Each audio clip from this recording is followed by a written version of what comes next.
নমস্কার সকলকে, শুভ অম্বুবাচী।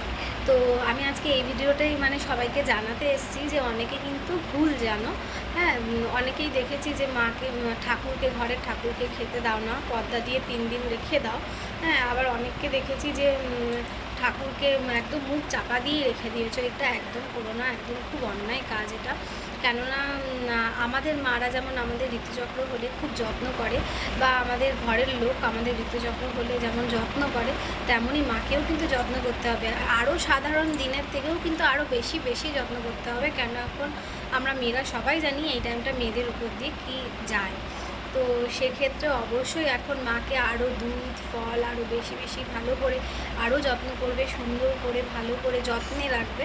হ্যাঁ, একদমই কিন্তু মুখ ঢেকে রেখো না। আমাদের যদি কেউ এরকম মুখ ঢেকে রেখে দেয়, আমাদের কেমন কষ্ট হবে বলো। তো এটা একদমই অন্যায়, কাজটা একদমই করো না।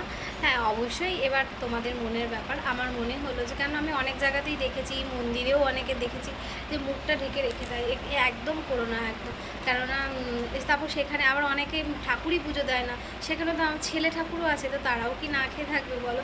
একদম করো না, ঠাকুরকে খেতে দাও। হ্যাঁ, অনেকের যদি খুঁত লাগে, একদমই পারছো না এটা করতে, অনেকের মনে হচ্ছে, দূর থেকে অন্তত খেতে দাও। কিন্তু খেতে দাও, না খেয়ে ঠাকুরকে একদম রেখো না ঘরে, নিত্য ঠাকুরকে। তারাও তো আমাদের সদস্য, তারাই তো আমাদের গার্জেন বলো। আমাদের গার্জেনেরও উপরে গার্জেন কিন্তু আমাদের ঘরের ভগবান। তো আমার ভিডিওটা ভালো লাগলে অবশ্যই কমেন্ট করবে, শেয়ার করবে, লাইক করবে। তো আসছি, টাটা।